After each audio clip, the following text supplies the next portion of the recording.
You said that you would not leave the party and they could throw you out if they so wish.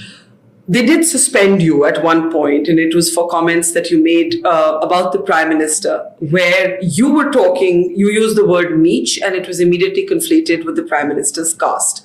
When you look back at that comment, or a previous comment that got you into the headlines for the wrong reason, where you referenced the Prime Minister's childhood being the son of a tea vendor, do you ever feel, I wish I hadn't said that?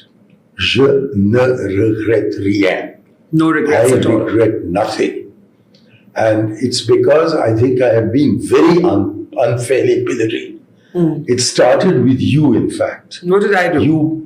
You pilloried me on the 17th of January, 2017, when I was alleged to have called Mr. Modi a chaiwala, when in fact it was he who called himself a chaiwala. And I was mocking his calling himself a chaiwala. But at that time, because I was just about to catch a flight, I didn't have the ammunition to answer you in 2017. But in this book, I have effectively answered you personally. But in addition to you personally, your colleague Rajdeep Sardesai has been selling his book by saying that Modi should write 5 thank you notes.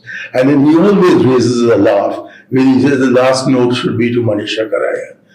I think it's rubbish to suggest that I have so much influence that I alone can make Modi the Prime Minister or undo him. No, obviously you can't. So then, what is the point of your coming back to that now? Let me come to the niche comment.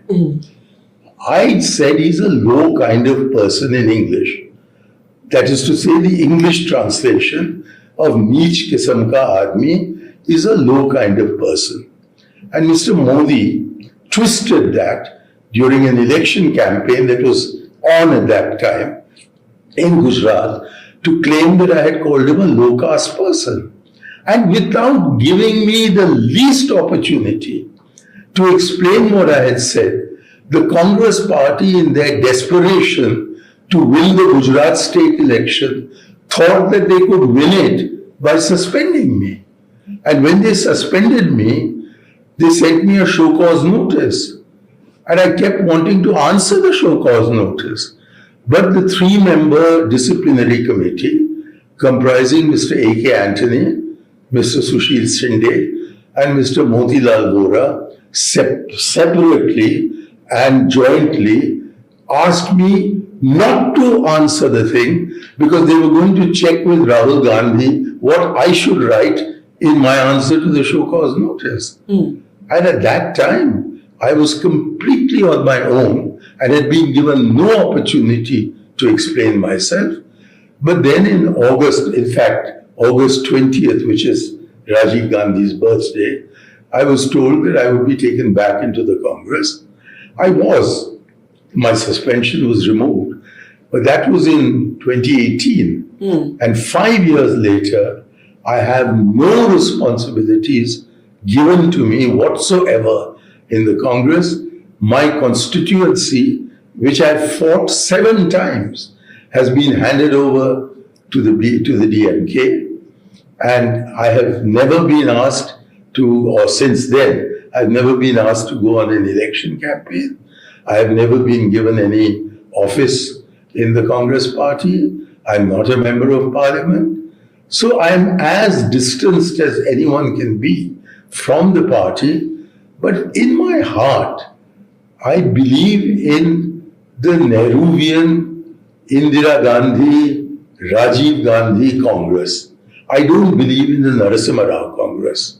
And ever since Narasimha Rao's time, the Congress has been drifting from its moorings, whereas I remain a Congress fundamentalist. Okay, you've said a lot there, and while not wanting to make the conversation about those comments, so we'll move on quickly from those, I just want to say that we can look at them as a larger debate around elitism. It's something you actually address in your book, that, you were tagged as being one of the Doon school boys around Rajiv Gandhi, and you explained that actually you knew him quite little before you entered politics. But when we look at these controversial comments that you made about the Prime Minister, people might look at them as an example of what beleaguered the Congress, a certain kind of social snobbery, a certain kind of social elitism. You can quibble with me over the words. Did I say chaiwala? Did I not? But you did mock.